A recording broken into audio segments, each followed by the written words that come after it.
Imagine a world where empires clash, where the lust for power and profit drives men across oceans, where entire societies are upended by the iron grip of colonization. Amidst this upheaval, there emerges a fierce and cunning leader, a woman who will not kneel, who defies an empire, who becomes a beacon of hope for her people. This is the story of Queen Nzinga, of Ndongo and Matamba, a warrior queen whose spirit and strategy carved a path through history that would not be forgotten. Born in 1583 in the heart of Central Africa, Nzinga grew up in a world on the brink of change. European forces were arriving on African shores, seeking land, resources, and, most devastatingly, the enslavement of African people. The Portuguese, in particular, sought to dominate the region, forcing local kingdoms into submission, plundering resources, and capturing people to fuel their brutal slave trade. Nzinga was no stranger to power and responsibility. She was the daughter of the king, trained in diplomacy, military strategy, and the ways of the court. But she was also uniquely bold, possessing a keen intelligence and a will to protect her people that would soon test the might of a colonial empire. After her brother's untimely death, Nzinga rose to power, stepping into a role traditionally held by men, and transformed herself into the fierce protector her people desperately needed. As queen, Nzinga faced the Portuguese with a combination of diplomacy, cunning, and sheer audacity.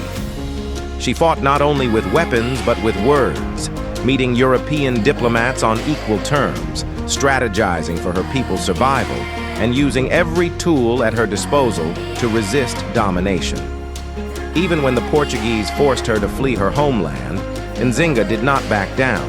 She built alliances, trained armies, and led her people in relentless resistance. Through her intelligence and courage, she held her own against one of the world's most powerful empires for more than 4 decades. In this video, we will journey through the incredible life of Queen Nzinga, focusing on her defining moments, her victories and setbacks, and her unbreakable spirit. We'll explore the battles she led, the alliances she forged, and the legacy she left behind. Queen Nzinga's life is more than a historical tale. It's a story of resilience, ingenuity, and the relentless pursuit of freedom against impossible odds. Join us as we uncover the story of Queen Nzinga, the indomitable warrior queen of Ndongo and Matamba. Her story is not just a chapter of African history, it's a testament to the power of resistance and an enduring symbol of strength for all who fight for their freedom. Our story begins in the kingdom of Ndongo, in what is today Angola. Born in 1583, Nzinga was the daughter of King Kiluwanji and grew up in a court filled with both luxury and struggle. From an early age, she was known for her intelligence and fiery spirit. And the sun blazed down on the royal training grounds, casting sharp shadows across the warriors' spears and shields. Young Nzinga, not yet a teenager, stood in the thick of it, her eyes focused, her breath steady. She was smaller than the men around her, but she moved with a confidence that was unmistakable. Nzinga's father, King Kiluwanji, watched from a distance, his expression a mixture of pride and intrigue. This was no ordinary child. Unlike her sisters, who were taught the ways of the court, Nzinga had insisted on learning the arts of war. From the time she could walk, she had been fascinated by the drills, the shouts of warriors as they trained, the rhythmic clang of weapons. King Kiluwanji knew his daughter's spirit was unbreakable, and he would nurture that spirit, preparing her for a world that required more than mere obedience. The lesson of the bow. Nzinga's first real lesson came with the bow. As she took her position, she could feel the curious stares of the soldiers around her. Some smirked, amused that a young girl was attempting a warrior's task. She ignored them, gripping the bow with steady hands, and lifted it with a natural ease. "Focus," her father said, walking over and adjusting her stance. "You must become one with your weapon. Feel its weight, its purpose." She took a deep breath, her gaze narrowing as she aimed at the target. In one fluid motion, she released the arrow and it struck the target's edge, slightly off-center. But Nzinga's face showed no disappointment. Instead, her eyes sparkled with determination. She knew that mastery was earned, not given, and she was willing to learn from each missed shot. The soldiers around her murmured with a newfound respect, watching as she practiced relentlessly, striking closer to the center each time. As the weeks turned to months, Nzinga's skills grew.